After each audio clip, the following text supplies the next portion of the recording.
Hi Mum, you do everything for everyone else. Let me help you make your life easier. Quick, short information to make you empowered and remind you why you are so important. Because if you don't know what's on the menu, how can you choose what's right for you? Hi, I'm Alina, Director of my private practice Supportive Therapy, and everyday Aussie mum trying not to lose my biscuits and my kids. As a mental health professional, I'm here to share my secrets so no other mother feels alone or powerless. Knowledge is power, and I want you to be powerful. Think of it like I'm your mindset coach through all of this. Everything is backed by science and psychology. I believe in you, and I want you to be the best version of yourself. To be happy and feel in control, you need to be mentally strong. Hi everyone, welcome to Mentally Strong Mums. So today's going to be a really good episode. It'll be really interesting because how it impacts our children as well as parents and their own dating habits because of the world that we live in with social media. And if anyone's not aware, I am a social worker. So I have an undergraduate degree in psychology, but I've got a master's in social work. And for me, I identify more as a social worker because it's that holistic perspective of the world. What has happened to you, what is in your ecosystem, what's in your environment, and that essentially then shapes you, how you were raised, the people that you choose to be friends with, the relationships and partners that you choose. So understanding and looking at everything without judgment from the bigger perspective, right? So this one here episode, okay? So we want to explore how social media is influencing our children and our youth, as well as algorithms, how they pop up.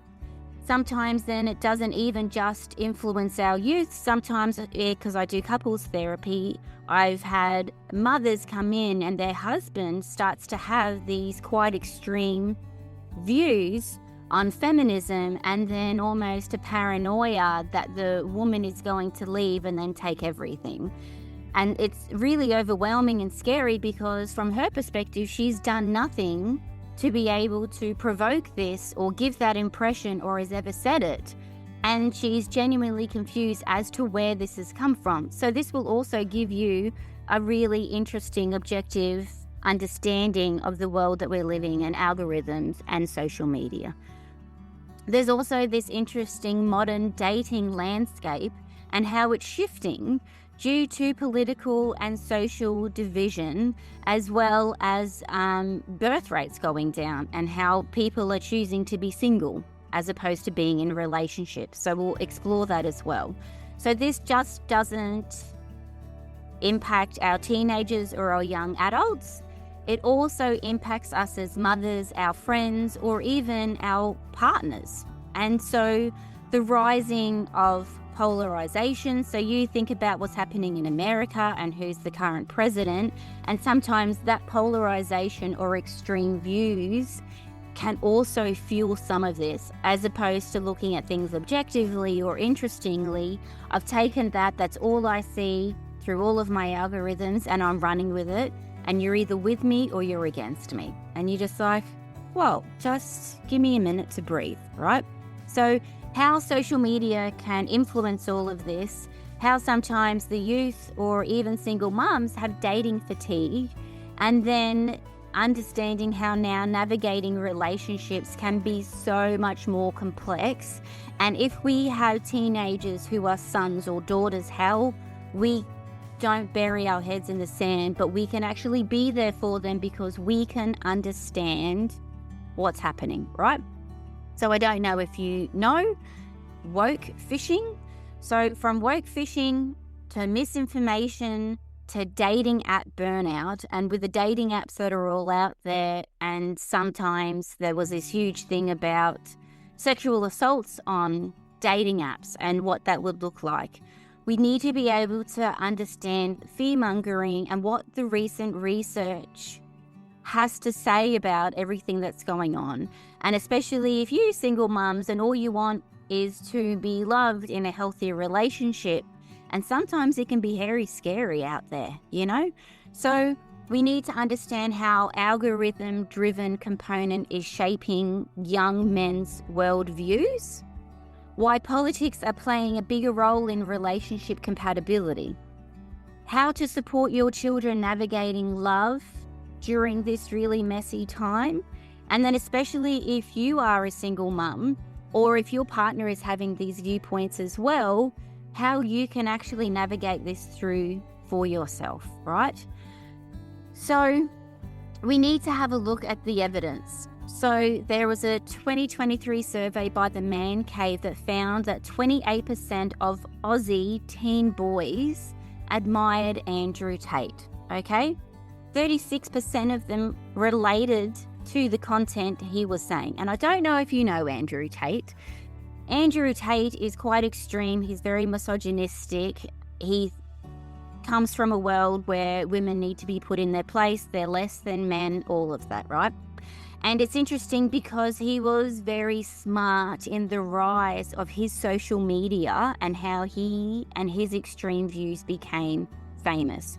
So what he essentially did was he said to the youth out there, if you can make TikTok videos or Instagram reels, push out my message to however you can, you will receive a certain amount of money or a certain percentage of money if this goes viral. So if I earn millions for this viral content, you will be able to reap my rewards and have a share in this income. So the reason why Andrew Tate's rise with all of his social media, because he wasn't just doing the content, all of these people who wanted to earn money, who wanted coin, essentially made extreme content or extreme views or extremely confronting, misogynistic about why men are better than women, why men can't trust women, why women, etc., etc., etc., right? And so because all of these little minions went out there and did this, they then got huge payday. So then that reinforced that behavior for them to make more extreme videos, more extreme content. So then they would go viral with their content, therefore making them, some of them were doing hundreds of thousands of dollars for the content they were doing for Andrew Tate. And that's how the rise came up, because the word got out there, people were making a lot of money, more people got involved, more people were making content, and that's how that pushed out, right? And because of that volume of content, the extreme nature sometimes of that content, the algorithms changed. And once you start seeing something, I think it's once you see something 7 times, you then believe that and trust that brand. So if your algorithms are constantly showing this and you see it for a minimum of 7 times, no wonder 36% of young men, or even just men in general, relate to that content, and then that's what they start believing, okay? So there's a UK Hope Not Hate report revealed that 45% of men aged 16 to 24 held positive views of Andrew Tate. 45% of men. So in terms of brain development, this is your frontal lobe, which is your forehead, right? For boys, that does not develop in terms of critical thinking, being able to think objectively, reasoning and logic. That doesn't develop until 25. So before the age of 25, these boys, 16 to 24, because they don't have that ability, because their brain hasn't developed, 45% of them had positive views on Andrew Tate and what he's pushing. And yeah, that sounds right. And yeah, men are superior, or whatever that looks like, right? Only 1% of women did. So there's also a YouGov economist poll, and 86% of Americans say it's harder to date across political lines than before.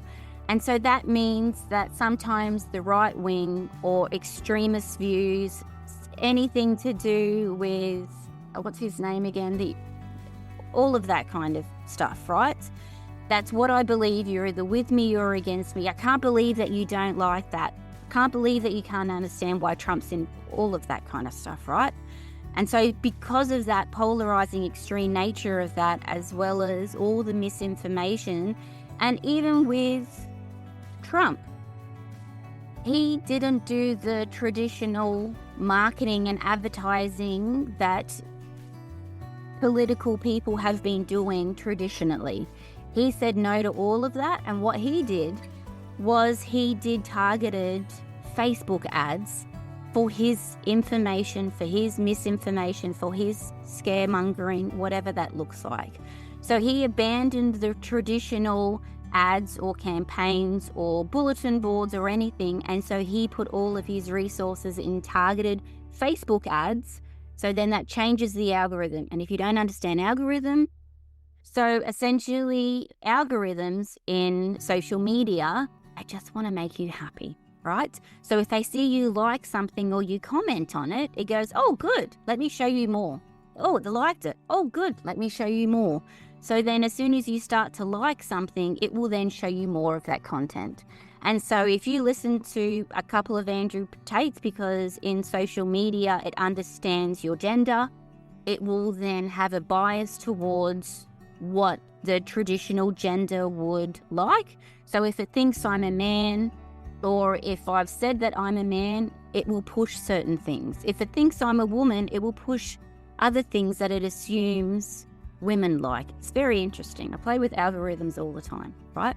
So understanding all of this, social media platforms can expose young men to extreme views after just 20 to 30 minutes. So this fuels misogynistic beliefs, paranoia about relationships, and a superiority of one gender over the other, right? I don't know if you heard that right, but if the social media knows that you are boy, masculine, boy, identify as a male, it will within 30 minutes target misinformation, misogynistic views, and it's been proven and documented that that has happened. So you think about our young men, our young boys, where phones are normal, connecting on social media is normal, doom scrolling, mindless dissociation, and connecting with reels, and you're doing this all the time, whether it be on TikTok or whatever.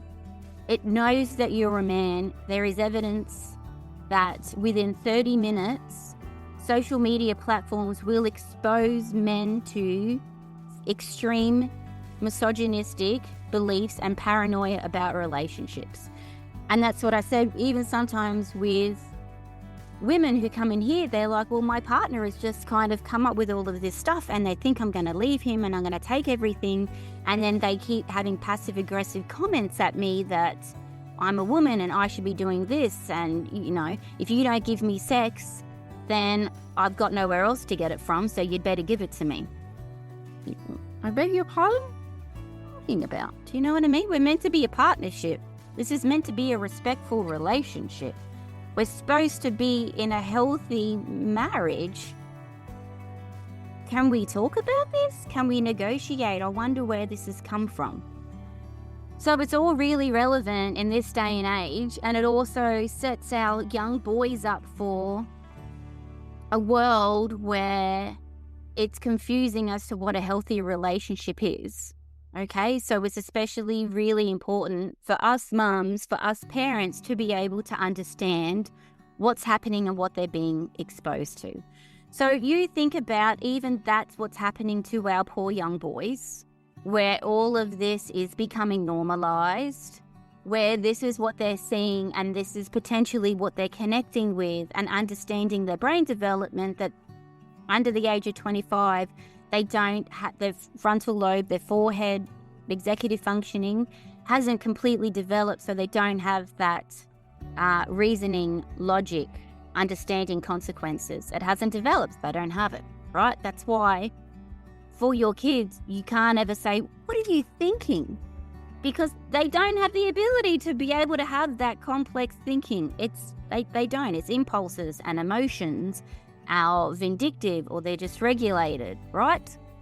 So for a lot of teenage girls or even young women and even single mums that are out there in this dating world who are confused and overwhelmed by it, many young women have been reporting that they feel unsafe or exploited on dating apps, leading to dating fatigue or intentional celibacy, and they call that Boysober. I just want to be Boysober, right?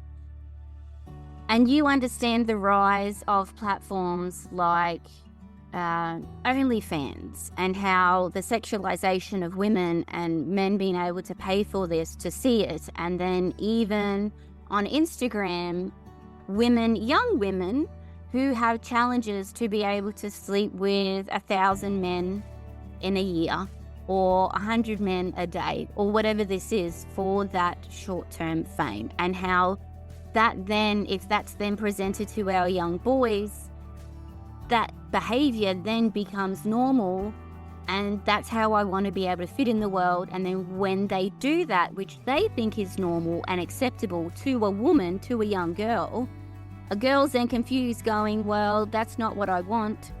So if she doesn't have her own self-worth, her own boundaries, if she doesn't feel safe, that young girl will now struggle with self-worth, trust of the opposite gender, trust of who she is, as well as anxiety around intimacy and connection. It's only about the boys. They're just, right, can be awful. And then no wonder you've got dating fatigue and being boy sober, right? But for our boys, being exposed to this content actually preys on their own insecurities, right? So that's then a manipulation of our young boys. It then reinforces negative gender stereotypes. Men do this and women do this. Women are only here for this. Women are only meant to be there because of whatever, right? So then that can, because it's preying on their insecurities, that then creates a hostility towards women and healthy relationships, because when a woman then challenges that or puts up boundaries, they're genuinely confused because of what they've seen and what they've been exposed to and what they've heard. So it's sad and unfortunate for our boys, but it's also sad and unfortunate for our girls as well. So it's a really unusual time trying to move forward, right? So understanding for boys, when that happens or when they're confronted or when it doesn't go the way that social media or the Andrew Tate or the OnlyFans or even watching porn, when it doesn't go that way, that then can lead to social withdrawal for our boys. It can also lead to aggression, and then it can also have a reluctance to form genuine connections, right? So looking from that social work lens, from the bigger perspective, understanding the world that we live in and how all of this impacts the people that we're surrounded by and even ourselves, depending on what your gender, right? So especially as a mum, even sometimes I say, do you think you could have open conversations? Even asking your kid, do you know who Andrew Tate is? Do you know about this? Do you know about this phrase? Do you know about Boysober? Have you ever watched porn? Can you ever tell me the truth about these things? I'm not going to judge you. I'm not going to shame you, because that's that ultimate secure attachment that you have with your children. And sometimes even when I suggest that to parents, they'll even be, oh no, they're too young. No, they're not too young. No, I don't know what to say in that kind of stuff. Well, maybe educate yourself first, because then maybe that's your shame or that's your experiences with it. So maybe explore therapy or counselling and unpack why you're nervous to have those conversations first. Maybe it's a trauma response for you. Maybe something uncomfortable has happened to you that's preventing you from having that connection to your kids. Oh no, when I was young, my mum never had any of that with me. I wouldn't even know where to start. It's a different day and age. We can't put your heads in the sand anymore, right? Having open conversations about digital safety. And if you don't know about digital safety, you can't have a conversation about it, right? About gender equality. That's feminism, what that actually means, it doesn't mean that feminism is right and being mean to, no. How can we have equality through both genders, being gender neutral, being able to support each other as humans, not because of the gender, right? As well as emotional intelligence. So if you don't know what emotional intelligence is, I'll have to obviously do a podcast on it, let me know. And I will literally teach you step by step how to do that and how to teach that to your kids, right? Because their frontal lobe isn't developed, you have to help them critically analyze online content, right? To be able to question narratives. Is that what you saw? Do you think that's true? Have you ever seen this around you in real life, or have you only ever seen it online? Cool. So, have you talked about this to your mates? What do they say? Do you know, just having really informal conversations and looking at everything with curiosity. That's interesting. Do you know what I mean?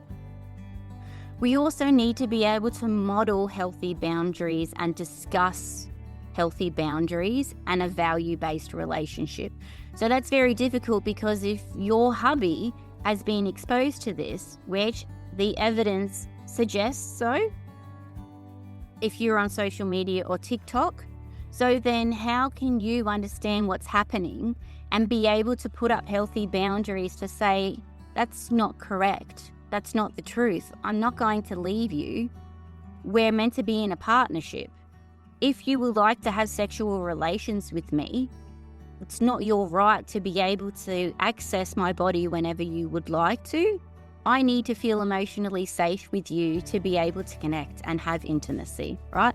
And so next episode, I'm going to do one on sex and intimacy and what that looks like in healthy relationships. So that would also be a good one, right? Also, having a value-based relationship. Our relationship should be based on our values. I need to support you, but sometimes what you're confronting me with, that's fear-based, that's not accurate. What's the truth? The truth is I've always been here for you. The truth is I've always been faithful to you. The truth is you're my life partner. The truth is you should be able to come to me to talk to me about this as opposed to attacking me. If this is something that you fear, can we talk it out? Do you need counselling or therapy? Whatever that is, right? So understanding all of that, right? For single mums that are dating in this current climate, especially dating means navigating big conversations early. So sometimes understanding topics like politics or gender roles, social views, social values can come up quite sooner, right? And understanding if they don't align with you or your values, sometimes they can be deal breakers. So you might even notice dating apps feel exhausting, they feel quite unsafe, and they're full of performative values, such as wokefishing, right? So instead of seeing them for who they are, they've gotten ChatGPT to write their profile for them, to tell me what they think that I need. And so then they've got all these beautiful terms. They know emotional intelligence, they know secure attachment. Oh, what a lovely guy. They don't actually believe that. It's wokefishing, right? So many women are now choosing self-focus or celibacy or even smaller social circles over dating apps. And that's completely valid. It's completely okay, obviously, to step back because it's very overwhelming, right? But it's that cognitive dissonance where you're stuck between wanting connections and then fearing the emotional labor of trying to date in this climate, right? So what can help you if you feel this way is to be able to clarify your core values and non-negotiables in relationships. And if you don't know what that is, I might even do that for another one as well, right? So the next one will be sex and intimacy and the differences between male and female to feel safe. And then afterwards, we can almost do a journaling exercise to understand what are your core values and non-negotiables in relationships. Choose slow dating. So either offline or through friends and understanding what shared values are, right? Your kids monkey see, monkey do. So model boundaries, discernment, and self-respect to your own kids. But if you can't do that within yourself, there's a reason for that. So you either haven't learnt it, or it's about self-worth, or you're a hardcore people pleaser and you don't want to disappoint in any way, okay? So we've got to be able to build you up. So sometimes that also means that you might not be ready for dating if you can't enforce boundaries. And dating while you have kids, it's a whole new situation, right? Because you need your kids to feel safe. So I know it was a lot. Can be very confronting hearing all of this about what's going on. But really, ask your kids how they feel about dating. What pressures do they experience? Are they boysober? How do you feel about this online world? Have you seen porn? Use the words. Don't shy away from it, okay? So reflect on your own romantic boundaries, whether that be with your partner or whether that be with dating. So do they align with who you are, your ethics, and how can we all get back on the same page? So understanding the way that algorithms work, especially for our youth and especially for men. They do target young boys and they do target men. And understanding the people that make these, they're doing it for clickbait and for their own income stream. And if they make a really horrific, extreme video that goes viral, they then get paid a lot of money for doing that, even if they don't believe it. But then that will be pushed through the algorithms to then expose our young kids, our boys, and even our husbands, our brothers too, okay? So understanding, is this digital content, is it toxic? Is it harmful? Or is it helpful? Okay? Does it create paranoia? No. We're not doing that, okay? And then how does that then impact our young girls and ourselves as to where they fit in the world? Do your young girls feel they deserve to serve boys, or they're used for a purpose, or they're a prude unless they do X, Y, and Z, right? If they've been exposed to sexual assault, that needs to have a really good conversation as well, because there's a lot of that on dating apps, especially Tinder. So we need to be able to make sure that we keep everyone safe, okay? Encourage self-love, emotional awareness, as well as media literacy at home. It's very important. So let everything marinate. I know that was a lot. Listen to it again if you're overwhelmed, especially if it's happening either in your romantic relationship with your partner or extreme views, and how all of this contributes to the current society of people saying, you know what, I don't want a relationship, especially young women. I don't feel safe. I don't want to engage. I don't want to be involved. And then I'd rather just be single because it's just easier. Okay? So look after yourselves out there. Thank you so much for listening to me. And any questions, let me know. And then the next couple of episodes will be follow-ups on these ones. All right. Thanks. Bye.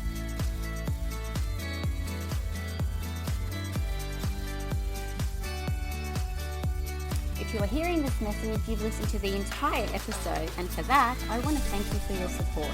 It takes me hours to research and create this for you, so I genuinely hope you enjoyed it and felt more mentally strong. If you have any suggestions or improvements, let me know, because I'm always open for criticisms. If you have found my information useful, please leave a review and subscribe. So by leaving a review, it's a value exchange. It's good karma. I value your support just as much as you value my free information. So find me on Instagram and Facebook by searching Mentally Strong Mums, and I'm Aussie, so we're spelled MUM. And then you can find heaps of resources on www.mentallystrongmums.com. And this podcast is for you, so let me know what topics you would like to see covered in future episodes. And if yourself is a professional that is working with mums and would like to be a guest to help other mums be mentally strong, I would love to support you. So message me on Instagram on Mentally Strong Mums, MUMS, all one word. Thank you so much for your time. Have a wonderful day, you beautiful mum.